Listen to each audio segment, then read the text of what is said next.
One of the studies that they have done is to look at kind of the left side. What are some of the emotions, feelings, that are more lower vibrational, if you will, right? So this is, anger and fear and resentment and all of that.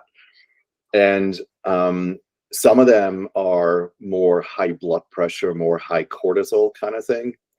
And then, so if you kind of think of kind of a quadrant, right, with four corners. So kind of top left is kind of that high blood pressure, anger, resentment, really rage could be kind of in that.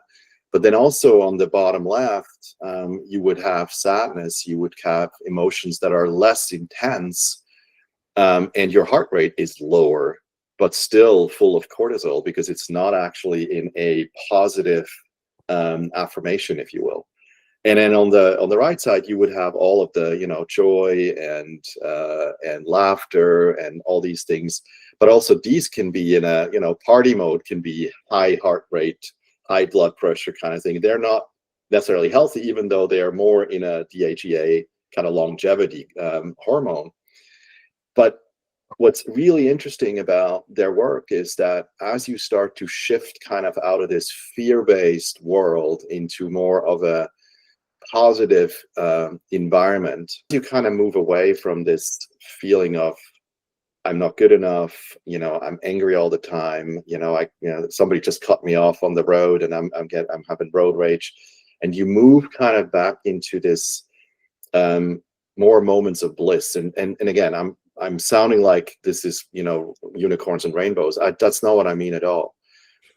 But because we are in such a unique environment in our own healing journey, in our own lives, when we can take a moment to stop and respond versus react to our life situations, we have choices, right? We can stick in this like, poor me, oh my God, everything is horrible. And I think that exacerbates our degradation of our physical body and emotional well-being. And as we start to move into a more positive feeling state, you don't even have to believe it, but you're starting to practice this attitude of gratitude, I guess, right? And so now these studies have shown that actually, as you are moving into this attitude of gratitude, what the chemistry body is doing. So you're having a complete hormonal change, right? You're moving from high cortisol to more of a, DHEA. I can never pronounce the actual hormone, so that's why I abbreviate, but you can Google it.